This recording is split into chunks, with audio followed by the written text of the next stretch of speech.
Tokolasy vavy nao ny fahitalavitra onerty amin'ny ny fampalalam-baovaontsika hatramin'ny indroary ny lohatenim-baovao. Efa miverina amin'lony ny fitsaboana tao toerana omaly ery. Nosokafana tamin'ny fomba ofisialy pirenena ho an'ny mpina. Ny akabeazan'ny mpandifanjama satria mpanatsiaraka ny tokony ho izy ny facture. Tetika inampian'ireo kandidata mpilatsaka filoham-pirenena no tokony hifidianana azy.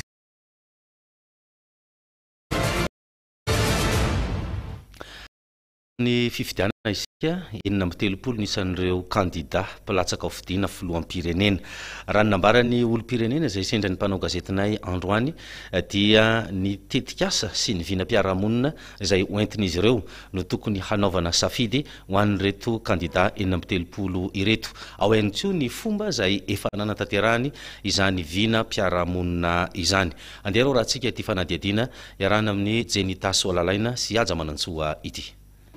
Zany kamnano tsy mandava mo nisan'io dia afaka miteny daholo zany olona afaka manehohevina zany sady metimety koa fiainana amin'io zavatra io zany dia zay na zany ny tahitapoko hoe ty mpiarafitra olona ny omberimery versika indray ny ohatrany hoe eo zany le mba fitazomana hoe tany zany sy ny arena Madagasikara mba malagasy zay le zay zany aloha ny hevitra manokana zay zany aloha ny hitako fa ny ankoatran'izay ny tsy dia mbola hitako loatra hoe reto ohatran'izay. Hoe tsy mijery couleur fa mijery an'le olona mba tena avontsy hanafitra ny firenena malagasy ty le nanao hatramin'izay zany misy ny navitabita misy ny anina fa tsy tanteraka daholo zany zavatra nataon'ireo olon'ireo na iza na ratsiraka na ravalomana na rajoelona ny ahy zany hitako dia le fitondrana entim-bahoaka ihany sosialy zany zay ny ahy zany tena hitako hoe ny vahoaka mandidy manapaka amin'ny fitondrana an'ity Madagasikara ity. Arletra Marsone zay tena hitako fa tena olony tena fitiava-tanin-drazana izy zany dia tokony hoe hifototra zany amin'ny base mihitsy aloha zany le mengatra ny foton'olona aloha tena ravadinevo izy zay ny zavatra tena hoe mamety azy. Izy io tsy mandovola amin'ny olona rehetra amin'ny hôpitaly en plus ny koa le mpianatra koa manomboka de 8 ans jusqu'à amin'ny terminal dia sy misy volalony ray aman-dreny mihitsy zay ny projet zay zavatra zay dia en plus ny koa l'île de Pars alainy zava-dehibe zavatra lan'izany ataoko angamba tsy misy olona misy zavatra lan'izay araka ny teny Mayolo izay ny tiako hoe mahafinaritra na ohatra zay tatiatanteraka sasany kely mipetraka amin'ny any eo nefa hoe teneny le zavatra io fa nefa tsy tanteraka ihany zay zavatra misy azoko lazay fa fantako hoe azoko lazaina tokony hoe azoko resina misy fampananana san'ny tanora sy ny fampanjarana vehivavy ny tanina zany tsika aloha mba hifidy satria ny tsy vokatry ny tsy fifidianantsika no mahatonga le izy lalina foana mitsisitika le fifidianana dia manjary misy ny alabatra zay mahatonga le izy dia mba entanina zany tsika vahoaka malagasy rehetrarehetra zay feno taona mba hifidy. Na zany ho antsika dia nefa vahoaka miaina tsara manana velo tena mahafinaritra izy zay fotsiny tena hitako tsara zany fisandratana 340. Zay moa zany ny hevitr'ireo olona izay sendra ny mpanao gazetinay amin'izay heveriny fa kandida manana vinam-piarahamonina ny tokony fidiana filoham-pirenena izay fa tsy alalavitra isika fa eo amin'izay resaka fifidianana izay ihany dia fifidianana madio sy mangarahara no tokony apetraka eto Madagasikara mba hialana amin'ny korotana samihafa sy ny iverenan'ny krizy indray aorianan'ny fifidianana. Araka izany dia tokony hoentitra ny rehetra amin'ny fanaraha-mason'ny fifidianana ka ho fetrena indrindra zay fifidianana zay dia hatratra 50 ireo mpanara-mason'ny fifidianana avy amin'ny ivitoerana safidy na sampana anaraha-mason'ny fifidianana ivon'ny demokrasia ifarimbonana ny fiarahamonim-pirenena moa no mamolavola ity mpanara-mason'ny fifidianana ity. Fanadihadiana Anjaminano Menjanary eo amin'ny sary ny Maminirina Razafy Tsiwarana. Faritra Amorimany, Analamanga, Atsinanana, Boeny Sava, Atsimandrefana, Androy. Ireo no faritra iparitany ireo mpikamana amin'ny firaisamonim-pirenena sy ny olo-pirenena anara-maso ny fifidianana izay ho tanterana ny 7 ny volana novambra ho avy izao. Mahatratra 500 moa izy ireo ka biro mpifidianana misy 537 any amin'ireo distrika 430 amin'ireo faritra voalaza teo ireo no hanaovana izay asa fanaraha-maso izay. Anisany andraikitra raisin'izy ireo ny fanaovana fanadihadiana sy ny fitsiriana ny tsy ara-dalàna sy ny fomba isoroana ireo mety ho karazana fomba mamoetra manodidina ny fifidianana. Ny atomboka tamin'ny fametrahana ny lalam-pifidianana, ny famolavolana ny lisy-pifidianana moa ny fanaraha-maso izay ataon'ireo mpikambana eo anivon'ny safidy ireo na ny sampana anara-maso ny fifidianana ivon'ny demokrasia ifarombonana. Ary toy any amin'ny fampelezan-kevitra sy ny fotoana ny latsabato izany ary farany eo amin'ny fikirakirana sy famoahana ny voka-pifidianana ary ny toetra raha-pirenena aoriny ny famoahana ny vokatra. Ny andraikitra ny sampana anara-maso fifidianana demokrasia farombonana na hoe safidy izany dia mametraka fandaminana voalohany indrindra mba hisian'ny fanaraha-maso fifidianana mahomby izany manana fahaiza-manao ilaina ireo mpanara-maso manana fitaovana ilaina izy miparitaka manerana ny faritra sy ny birao fandatsaham-bato voafaritra ihany koa ary manana fahafahana mamerina ny antotan-kevitra mba hahafahana mamoaka an'ilay tatitra ny fanaraha-maso ny fifidianana. Ny pejany toekarena sy ny fampandrosoana no anoizantsika ny vaovao amin'ity ariva ity. Maro ireo fototra-fitrasa izay vita teto amintsika, fototra-fitrasa fototra nandritra ny fitondran'ny filoha Rajaonarimampianina. Isan'izany ny sekoly, ny tobim-pahasalamana, ny tobim-fiantsonan'ny fiara, ny lalana, ireo fototra-fitrasa momba ny angovo azo avaozina. Nisy fivoarana arak'izany ny firenena ary reny fototra-fitrasa ireny dia misy fiatraikany mivantana amin'ny fiainan'ny mponina. Tantely Rabely lalana sy Tiavina Rakotonyindrina no mitondra ny fanadihadiana. Misy fiatraikany ary manova ny fiainan'ny mponina ny fisian'ireny fototra-fitrasa maro izay vita teto anivon'ny firenena ireny raha tsy ilaza ny lalana, ny tobim-piantsona fiara, ny tobim-pahasalamana, ny sekoly, ny angovo azo avaozina sy ireo tetezana maro samihafa izay natao teto anivon'ny firenena. Ny rehetra no misitraka izany raha tsy resaka fotsiny ny lalana maro samihafa izay efa vita teto Madagasikara. Raha ny sekoly kosa dia ireo zaza malagasy no mahazo tombony indrindra amin'izany. Fototra-fitrasa dia miteraka zavatra maro eo amin'ny toekarena eto Madagasikara. Voalohany indrindra mampirisika ny olona hamokatra ny fisian'ireny fototra-fitrasa ireny. Ny lalana izay efa fantatritsika izany fa miteraka kokoa échange amin'ny miteraka échange zany le izy amin'ny ara-baritra dia izay rehetratr'izay miteraka croissance amin'ny firenena zany. Raha ilaza indray tsika resaka ohatra hoe fototra-fitrasa amin'ny lafin'ny fahasalamana dia ny ireny zavatra ireny misy raha fahasalamana resantsika raha ohatra ka tsy salama na marary ny mponina amin'ny firenena anankiray dia tsy afaka mihitsy mamokatra.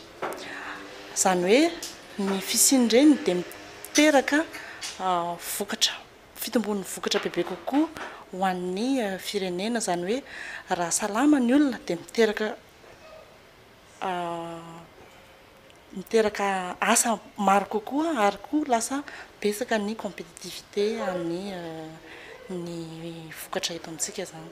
Maro ireo olona izay tafaresaka taminay no resy lahatra fa mampandroso ny firenena ireny fototra-fitrasa maro vita ireny ary misy fiatraikany amin'ny fiainan'ny mponina izany indrindra fa ny lalana.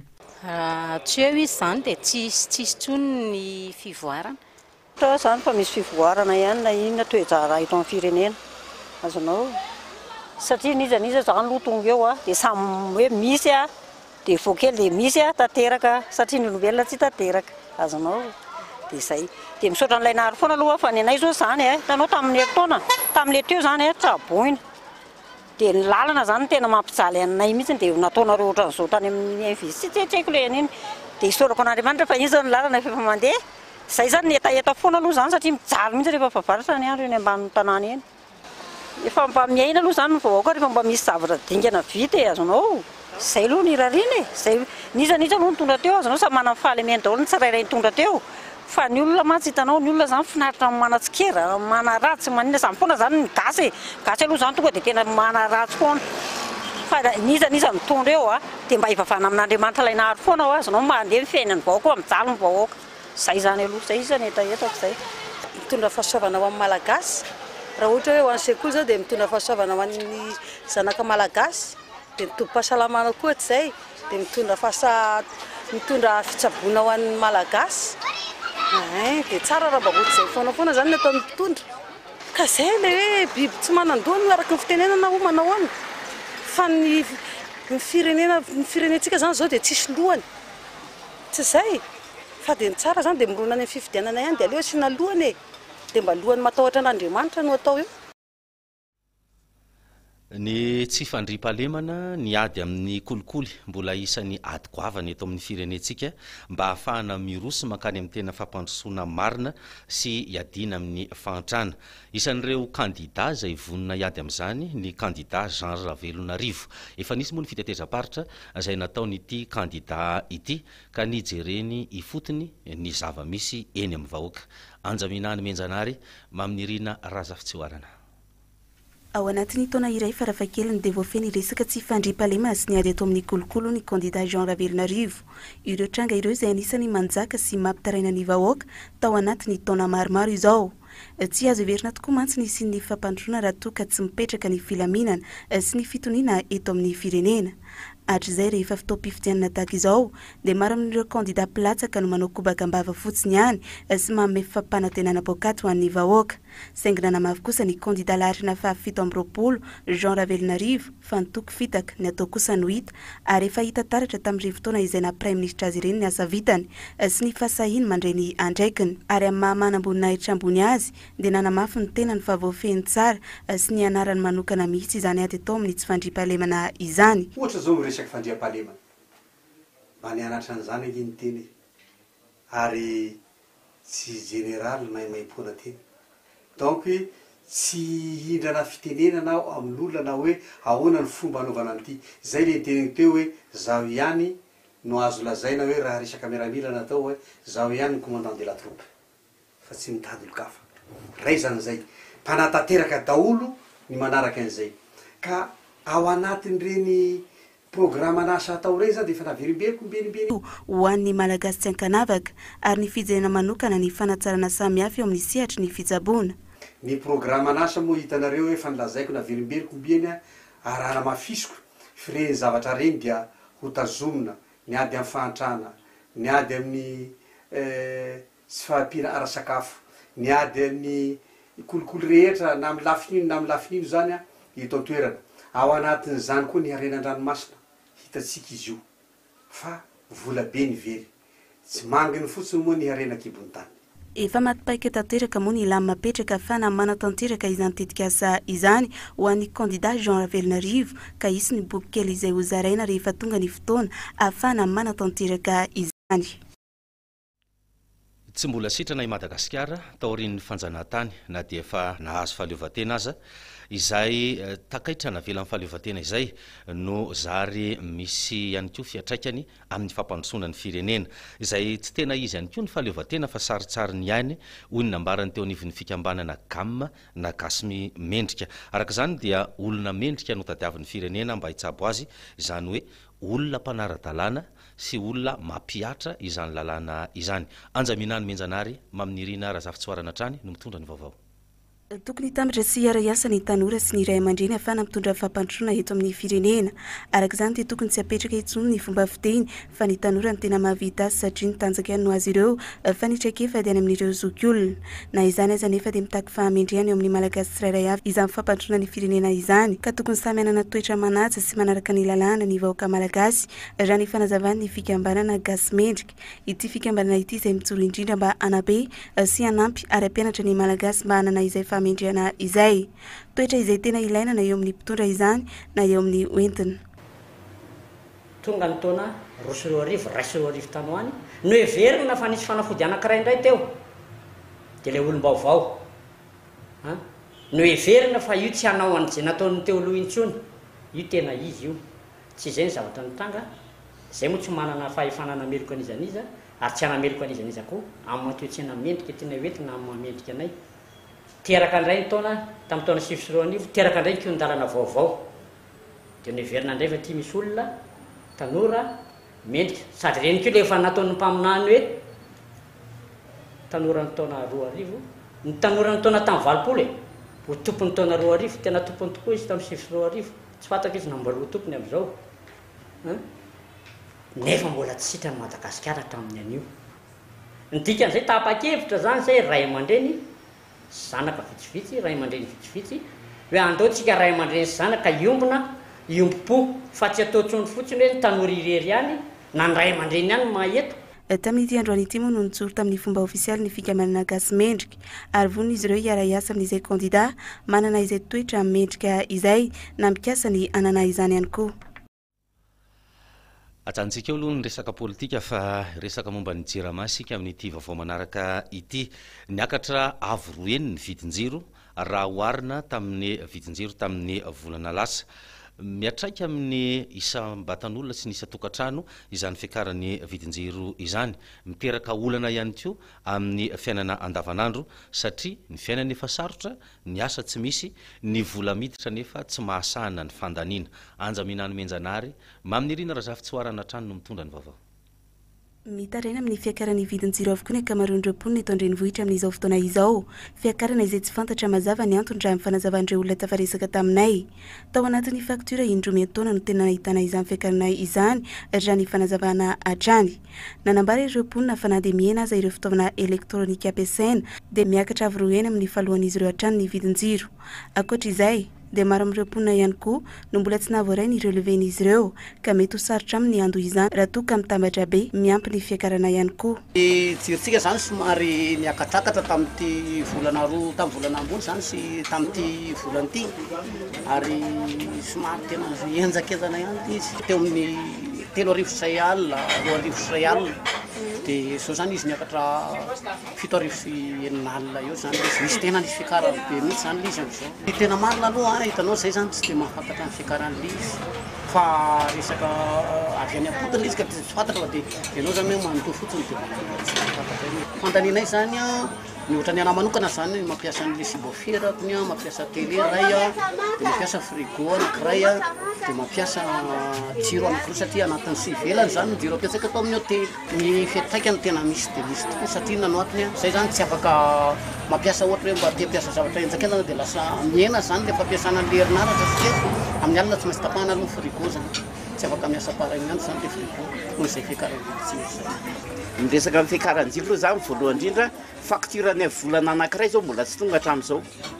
fa zay mahagaga zao dia tambatra manko izy roa dia lasa mavisatra be aminay ny taniny anay zao nandidina teo amin'ny 4 alina latsaka tena lasa foady eo mihitsy ny anay zao 150 000 3 alina taloha zao lasa 4 alina mahery hitanao zany zay mampiasa zavatra majinika matahotra mampiasa zavatra hoe io zany le hoe le amin'le compteur hoe mitombo le hitanao le izy dia mampiasa betsaka indray zay matahotra satria tsy hitany mihitsy aiza zany fandehan'le frigleny zareo anazy ny anay zao tarifa 16 tsy hoe maro fa io aloha ny anahy tsy hovaiko mihitsy ny compteurako hatramin'izay aloha satria raha miova mety iovako ny fandehany nefa io zay hitany mampiasa frizidera mampiasa inona ohatrany mampiasa mafy nefa tsy hitako zay fekatra le ahoana efa mandeha mandra-paray ny andro reo nefa tsy hitakory zay vidina fa miakatra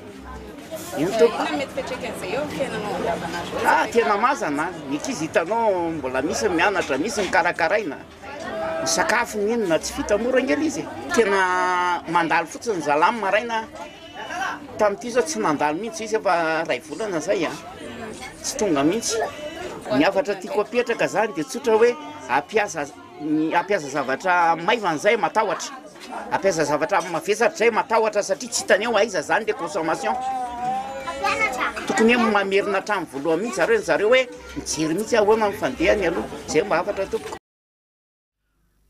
tsy nisy ny olona naratra tsy nisy ny ainana foy nandritra ny fahamaizana tetsy amin'ny hôpital Joseph Ravangy Andrenavalona omaly ariva izany fahamaizana izany moa dia vokatry ny fipoahan'ny vata fampangatsiahana atao amin'ny efitry ny mpiambina ao amin'ny sampana fandidiana omaly ariva tokony tamin'ny enora sasany teo efa naverina any amin'ny efitranony avokoa moa ireo marary rehetra atao riny izay fipoahana izay nalaky voafehy ihany koa ny fitaran'ny afo teny antoerana Jenita Solalaina sy Yaja Manantsoa no mitondra ny vaovao. Efa hoenina amin'ny 20 taona izay roa nisy fijerena farany fametrahanareo herinaratra atao amin'ny hôpitaly Gera. Efa antitra araka izany ireo fitaovana fampitana herinaratra ka ina nahatonga ny fampikasoana niteraka firehetana izay nampoaka ity vata fampangatsiahana ity. Tsy nisy olona tao anatin'ny efitra nandritra ny loza ary tsy nisy zavatra ihany koa tao anatin'ilay vata fampangatsiahana fa fahita lavitra iray no mipetraka teo amboniny ka niara simba taminy.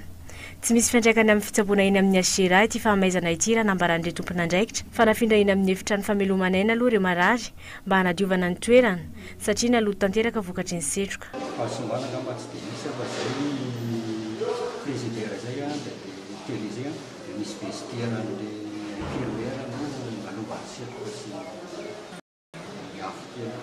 Manoloana izay aloha izany fepetra voalohany raisinay ho anay ato amin'ny hôpitaly dia atsahatra raha mbola misy ireo olona mampiasa réseau tena mampiasa réseau tera sy ny sisa tsy hoe izay koa no mahatonga izy fa hoe fisoroha satria amin'ny ariva izany be dia be mampiasa an'ilay herinaratra dia raha ohatra mbola miampy izay dia izay mety hoe isina lozako dia faharoa manaraka an'izay hojerena daholo fa efa antitra loatra le installation électrique ato amin'ny hôpitaly.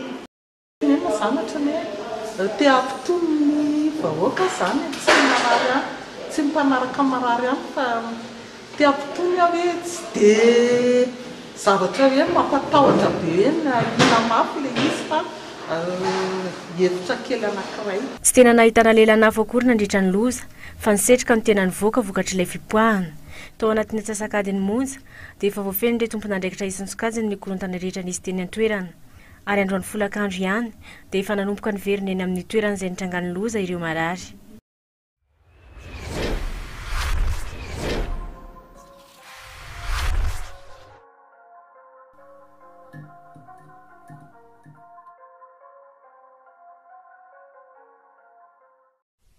Nos event manolotra ho anao Boudou Tepolton fahatonga amin'ny Fiderana aloha ao amin'ny Palais des Sports Mahamasina ny alahady 3 septembre amin'ny 3 volakandro iarahako amin'ny VHF izay mankalaza ny fahafolontaonany sy ny chorale niarana Satan azadino ao amin'ny Palais des Sports Mahamasina ny alahady 3 septembre amin'ny 3 volakandro Boudou Tepolton mpiara-miasa la ligne de mire gazety titre panoana officiel on air radio TV.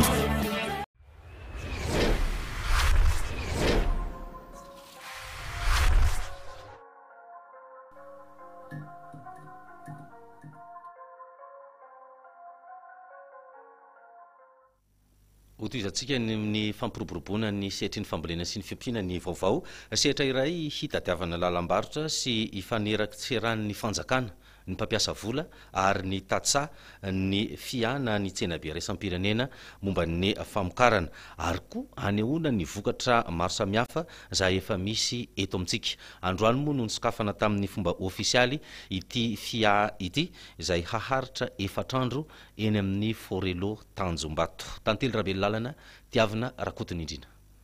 Orinasa maro no mampiranty ireo vokatra eny an-toerana toy ny sehatry ny fambolena ny fiompiana ny orinasa mpisehatra arabola sy ny maro hafa.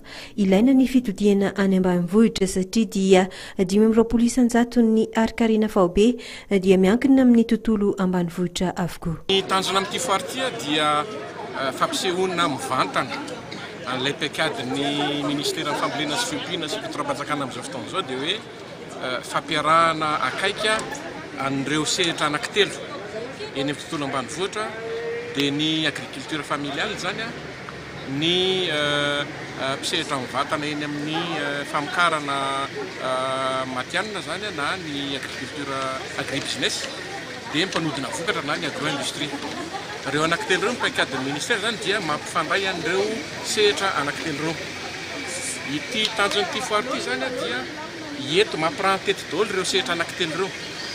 Misy vondrony tatsay eo a, misy agri business eo a, ohatra ny lecofruit a, tozigreen maromaro sopota agriculture, dia ny agro-industrie mpanodina vokatra, eo zao i Star zao a manodina vokatra katsaka ho lasa labiera, eo zareo Piopy, NFL sy Agriveta izay manodina ny vokatra mangahazo sy katsaka ho atao sakafo biby.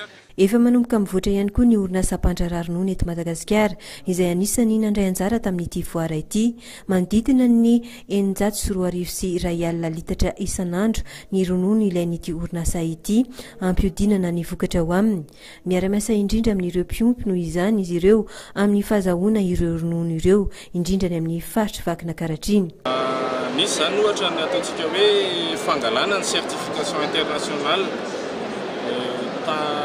mandritra an'izay zany dia misy ataontsika hoe investissement boavana natao tao amin'ny usine, satria moa zany le fenitra mitaky asa sy ataontsika hoe zavatra maromaro tsy maintsy mbola atao alohany zay vao azo le certification ahafahan'ny mpiompy rehetra manatsara hatrany ny traikefa sy ny fampizara traikefa, manatsara ny vokatra sy ny abetsaka ny vokatra, zany hoe ny rendement.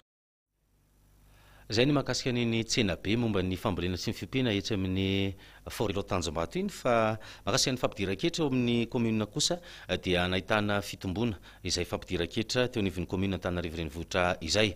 Ny vola miditra moa dia hoentina hananganana fotodrafitrasa, eo ihany koa ny andoavana reny karama samihafa eny anivon'ny commune reny, zany hoe ny fampandehanana ny commune zany. Midika zany hoy ny eo anivon'ny commune fa miverina any amin'ny vahoaka ny etra izay azo aneto Antananarivo renivohitra. Faniola Randriana Antenaina, Maminirina Razafitsiwarana. Niakatra ny fandoava-ketra eto Antananarivo renivohitra satria mahatratra 70 hatramin'ny 80 isan-jato izany isan-taona. Noho ita miakatra io dia anisany fotodrafitrasa isam-pokotany izay vita. Midika izany fa ho fampandehanan-draraina anivon'ny commune ny vola rehetra azo amin'ireny, toy ny fanakaramana mpamafalalana na diovana tanàna, ny fametrahana jiro isaky ny elakelan-trano, fanamboaran-dalana, fanamboarana tsena ary fanampiana ireny sekolim-panjakana ireny. Etaetan'ireo mpitantanena anivon'ny commune moa ny andoavan'ny olona rehetra izany satria dia fotodrafitrasa iombona no vita amin'izy ireny, ary efa manomboka ny fandoavana etra-trano ka eny am-boriboritany no andoavana izany. Zay resaka fandoava-ketra fa iroso amin'ny fanatsarana ny fitantanana kosa ny FTAR na ny fikambanan'ny taxi eto Antananarivo renivohitra. Raha toka ny andry ny ezaky ny commune izy ireo teo aloha dia iroso kosa ao anatin'izay fandaminana anatin'izay satria tsy nahatambokany mihitsy ny fionana tamin'ny commune. Nanatanteraka fivoriam-be tetsy amin'ny kianja mitafina Korondrano moa ny FTAR androany. Tantely Rabely lalana sy tiavina Rakotony indrina. Nanao be marina ny commune Antananarivo renivohitra tamin'ny fifampiresahana niarahana tamin'ny FTAR momba ny fanatsarana ny tontolo ny fitaterana sy ny olana ny anjady azy ireo. Efa nandritra ny herintaona sy tapany no nandrasan'ny FTAR ny valiny hatramin'izao anefa tsy nisy izany. Maro noho izany ny ezaka sy ny sosikevitra hoentin'ny fikambanana anatsarana izay fitaterana izay. Jerevana ny lesoka ary jerena ihany koa ny ezaka tokony mbola atao ao anatin'izay hoe filamatra dia ny fanatsarana ny fitaterana. Zahay nefa dia nahita tao anatin'ny roa taona na dia nisy aza ny fifampiresahana ho tamin'ny mpitantana amin'ny commune, nentina teo anatrehan'izy ireo avokoa raha mbola mety hoe olana samihafa ary vahaolana ihany koa fa tsy ny olana tamin'ny olana, saingy tsy nisy na dia iray aza ny vahaolana tanteraka. Isaky ny misy ny zavatra eritreretina ho fanatsarana dia mila mangataka, mila mitalao ary ianao tsy mahazo.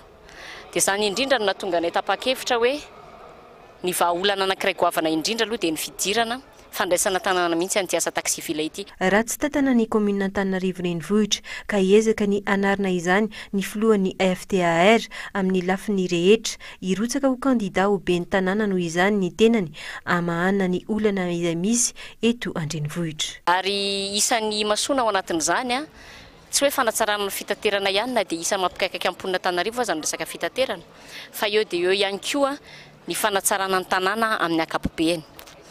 Ny tenako fantatritsika akoatra ny mahafilohan'ny taxi dia efa mpanao gazety ihany koa ary tsy vitany hoe mpanao gazety fotsiny fa nilomano ary nisehatra atao amin'ny tanàna Antananarivo nandritra ny fotoana maro. Ka amiko manokana zany dia tonga ny fotoana ijerevana ny ahafahana aloha mahatratra ny tanjona ny amafloan'ny taxi fa ijerena ihany koa ny ahafahana manatsara satria raha ny zava-misy amin'izao fotoana izao dia tsisy tsy mikaikaika ny eto amin'ny tanàna Antananarivo. Ny amin'ny tsy firindran'ny tanàna, ny embouteillage, ny resaka mpivarotra amoron-dalana tsy voafehy. Fampianarana kosa ity vaovaontsika manaraka ity, rehefa efa maro no mpianatra avy any Komoro, zany hoe ireo Komoriana, tonga mianatra eto Madagasikara andrato fianarana mazava ho azy. Miay mitombo hatrany moa izy ireo amin'izao fotoana izao noho ny fisiana lalam-piofanana izay tsy fahita any Komoro nefa hita eto Madagasikara. Nosafidin'izy ireo ihany koa i Madagasikara anohizana izay fianarana izay noho ny fiara-miasa sy ny fifandraisana misy eo amin'ny firenena rotota amin'ny lafiny maro. Tantely Rabelolalana sy Tiavina Rakotonyindrina no mitatitra ny vaovao. Anisan'ny firenena mora fiainana eto amintsika raha oharina amin'ireo firenena afrikanina hafa, antony nisafidian'ireo mpianatra komoriana andrato fianarana eto amintsika. Eo ihany koa ny tsy fisian'ireo lalam-piofanana hafa ny antoerana toy ny filozofia, ny fizika nukleaire ary ny paramède. Efa maro ireo mpianatra komoriana no mijanona eto Madagasikara ary mianatra eo anivon'ireo université isan-karazany, misy ny eny amin'ny université Akatso ary misy ny eny amin'ny sekoly ambony tsy miankina. Manofa trano eto amintsika izy ireo ary mahazo bourse toa ny mpianatra rehetra raha ny eny Akatso manokana. De Comores qui est en cours d'évaluation depuis il y a 8 ans à peu près, mais parmi cette université, c'est pas toutes les facultés ne sont pas là. Donc à l'université d'Antananarivo en Akatso. Donc si on parle de Akatso là, je sais pas, mais il est question de s'adapter tout simplement. Parce que, vu qu'au Comores, comme moi j'ai fait la mathématique, j'ai commencé la mathématique au Comores. Donc là, dans une salle, on se trouve au maximum 100 étudiants. Donc par contre, ici, on peut se trouver au-delà de 500 étudiants. Donc parfois, c'est un peu nouveau pour nous. Donc souvent, on se trouve dans l'embrouille. Donc il est aussi question, parce que là, en cas, il y a aussi des professeurs qui ne parlent pas en français. Donc les explications, ils les donnent en malgache, notamment en langue nationale malgache. Donc parfois, mais ce ne sont pas tous les professeurs, mais parfois il y en a, la plupart d'entre eux, ils parlent en français, donc on arrive à s'adapter. Seul, bien sûr, et là je paye le loyer. Voilà, c'est comme ça que j'habite ici à Madagascar. Mais ici, la vie c'est vraiment c'est vraiment moins cher par rapport aux Comores. Nisy fiantraikany tamin'ireo mpianatra izay niditra teto Madagasikara ny fiakaran'ny visa raha ny nambaran'izy ireo. Raha toka 700 euro izany teo aloha dia lasa 500 euro isan-taona raha tamin'ny taona 2012. Izay no anisany olana nampihemitra ireo mpianatra komoriana sasany. Maro be ny mpianatra kivy amin'izany dia lasa tsy manara-dalàna, tsy mandoa an'ilay vola tokony aloha alonjareo manao clandestin sy mianatra fotsiny dia rehefa vita ny diplôme anjareo dia mitsoaka mandeha sambo na ohatrohatr'izany. Izay koa mahatonga an'ilay izy.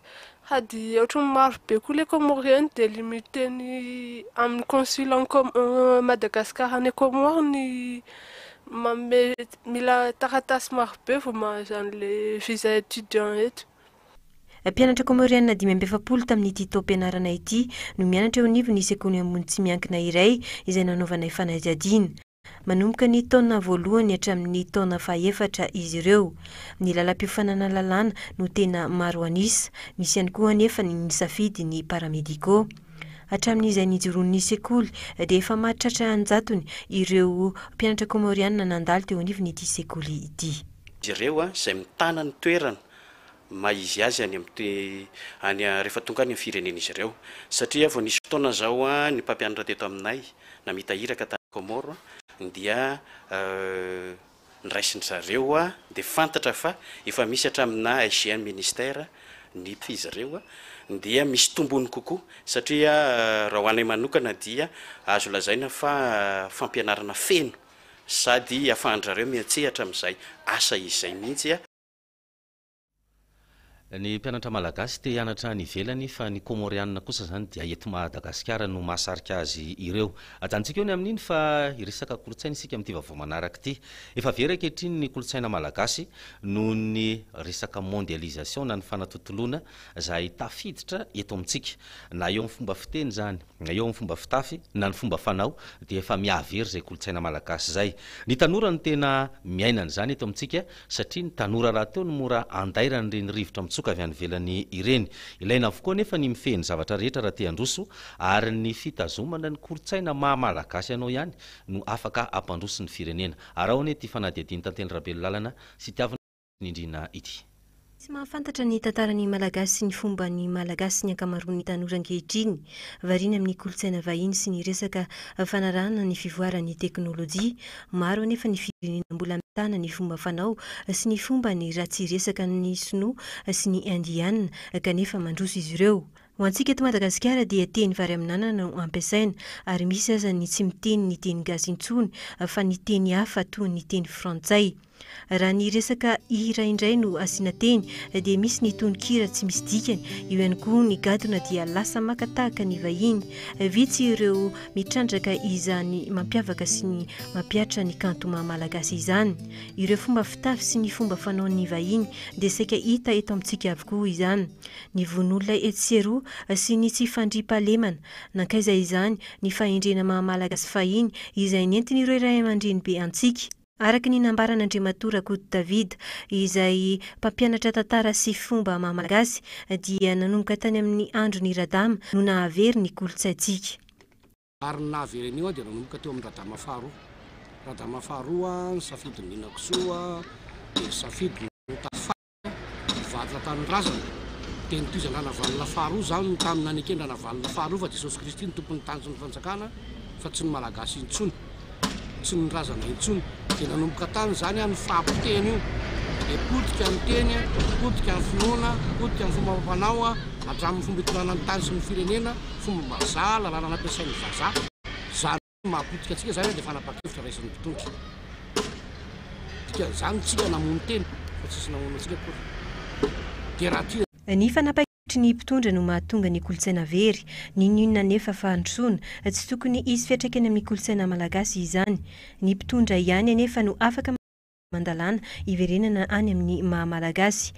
Tokony hisy ihany koa ny fampidirana ny kolotsaina malagasy anaty raha fampianarana manomboka ny amin'ny EPP hatrany amin'ny université raha ny nambaran'Andriamatora Koto Davida hatrany. Ny fitoeran'ny kolotsaina malagasy dia anisany mivoy izany famerenana ny kolotsaina malagasy izay ahitana ny tranomboky, ny fampiratiana, fiofanana médiathèque, hetsika ara-kultoraly toy ny teatra, ny hira malagasy, ny lalao fanorona, ny kabary. Tsy tokony hovariana amin'ny kolotsaina vahiny isika fa tokony hiverina amin'ny kolotsaina malagasy. Ny afatra aloha zany tsy tokony variana loatra isika amin'ny kolotsaina vahiny, tsy miteny ny eto hoe ratsy ary zay ny mampiavaka ny fitoerana. Mivoy ny kolotsaina malagasy kanefa tsy manilika ny hafa ihany koa fa ny fahitsapana fotsiny hoe tokony hiverina amin'izay kolotsaina malagasy zay tsika moramora ny fampandrosoana hoentsika amin'ny fiainantsika toy izay manao fakatahaka eo ny any ivelany fotsiny. Fiverenana amin'izay no ahafahantsika miroso aingana kokoa ny fahatsapana azy eto amin'ny fitoerana. Tokony ho sary-piaro isika amin'izay kolotsaina maha-malagasy izay. Ny fanajana ny kolotsain'ny tena nefa tsy midika fa tsy andray ny fivoarana misy avy any. Araka ny nambaran'ny Tobokla Henri Ringson, andrianiko ny teniko ary ny hafa kosa feheziko. Mila ezaka sy fahavononana avy amin'ny tsirairay no izany izay famerenana indray ny kolotsaina maha-malagasy izay raha ny nambaran'ny olona izay tafaresaka taminay. Tokony tazona kolotsaina malagasy zany tokony tsy ho very mihitsy. Maha-malagasy atsika eto amin'ny Madagasikara dia tsy avela azovana ireo vahiny na ireo zay miseho aloha zavatra tsy mety eto amintsika. Dia ho anareo tanora zany dia ho avady kely tanora zany mila mitazona an'ilay kolotsaina ary mila mamaky boky tsika ary latsika ny zavatra tokony ho izy eto amin'ity firenenantsika. Efa mikambana be any vahiny efa tena mety adimy mihitsy ary angamba ny kolotsaina malagasy amin'izao fotoana izao. fa vahiny mandraka fanentana hoe averina le izy mahafinaritra na le kilalao taloha reny arany mahafinaritra be milalao anazy. Misy zao ny olona amin'izao tsy mahay katro, tsy vato, vitsili, misy tsy mahay an'izany. Dia tokony raha misy zao hoe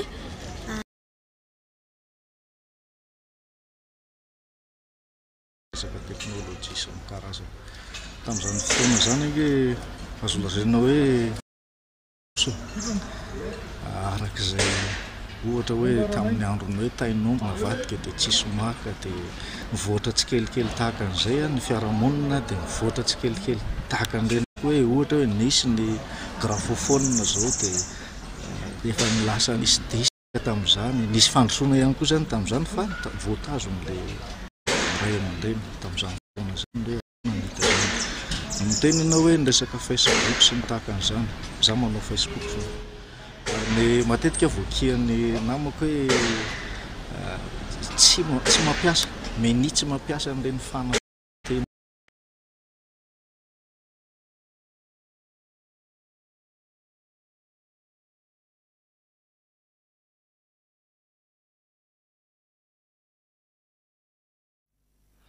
mila andrianina ny kolotsainy Madagasikara raha tia ampandroso ny firenena zay moa zany raha fitinina ndreny hevitry ny olona teo reny fa mifandraika amin'izay ihany ny vaovaontsika manaraka mba ampiroboroboana ny tontolon'ny zavakanto sy ny kolotsaina malagasy dia misy ny tetikasa mizara izay karakarainy ny fikambanana mpanao lokosary ary toanan'ny Fonds commun multibailleurs d'appui à la société civile malagasy manomboka amin'ity volana septambra ity ka hatramin'ny volana 2024 nanaovana an'izay tetikasa izay maimaim-poana avokoa ny fampianarana sy ny tolotra rehetra mandritra ny fotoana anaovana ny tetikasa.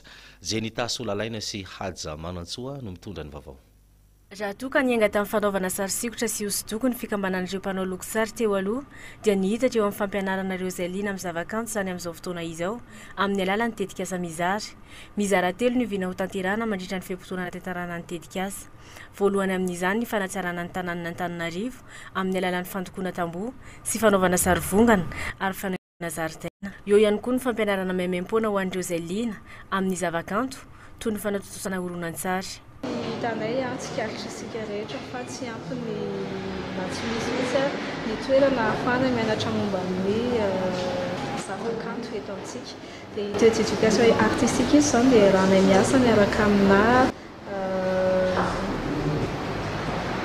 association na ONG izay mandray antanana ankizy na olona marefo dia zareo zany ampianarina amin'izay resaka zavakanto izay dia avy eo zareo mihitsy no mamolavola izay ao an-tsainy zareo mamoaka azy amin'ny alalana œuvre zany dia anaovana exposition atao Mizar Galerie avy eo. Ity tetikasa ity foana izay mpanakanto maniry hotoanana ao anatin'ny asan'ny zareo dia maimaim-poana koa ilay izy ho an'ny tetikasa Mizar. Tsy ho latsa-danja mandritra ny hetsika ihany koa ny fanomezana vahanareo tanora ka misy fampisehoana karazana izay karakarainy eo amin'ny Mizar Galerie isaky ny alarobia, zoma sy ny sabotsy. Misy ihany koa ny fampisehoana amin'ny andro antoandro izay indray mandeha isan-kerinandro ka iantomboka amin'ny sabotsy ho avy izao mba ahafahan'ireo tanora sasany izay mbola tsy afaka amin'ny vocal mijery ireo fampisehoana. Manakarena vaovao ara-kolotsaina sy ara-zavakanto tsika tamin'ity androany ity fa isan'ny talenta anankiray ihany koa izay manana ny mampiavaka azy ny fanaovana an'ireny dika sary reny na portrait moa no arany maro azy. Betsaka ny malagasy sy ny vahiny izay liana amin'ny fanaovana portrait toy ny etsy Antaninarenina sy Analakely izay sary atao tanana vita eo no eo. Etaetan'ireo mpanao an'itony portrait itony moa ny hanokafana ivitoerana mba hampahafantarana ny asa tanana sy ny kolotsaina malagasy amin'ity resaka portrait ity. Fanuela Randrianantenaina sy Maminirina Razafitsoarana. Talenta maneho zavakanto ny fanaovana dika sary satria manome lanja ny kolotsaina malagasy noho izy nivoaka tamin'ny aingam-panahin'ireo mpanakanto. Toy ity mpanao portrait iray etsy Analakely ity izao dia talenta notrandrana ny atombohany ary ny anarana manokana izany avy eo. Tsy izay ihany fa fitiavana manokana ny hosodoko efa hatramin'ny mbola kely nandrisika azy anoho izany. mikasika ireo akora kosa dia ampiasaina daholo rehefa azo anaovana sary indrindra ny taratasy izay akora fototra manodidina ny 7 alina ariary eo vidiny ambany indrindra ary 10 minitra kosa ny aingana indrindra ny fanaovana sary iray taleta dia avy eo trandrana le taleta dia tsy maintsy mianatra ianao rehefa te hitrandraka taleta dia izay zany ny mahatonga ny izy hoe tafapetraka tsara le taleta rehefa miampy fianarana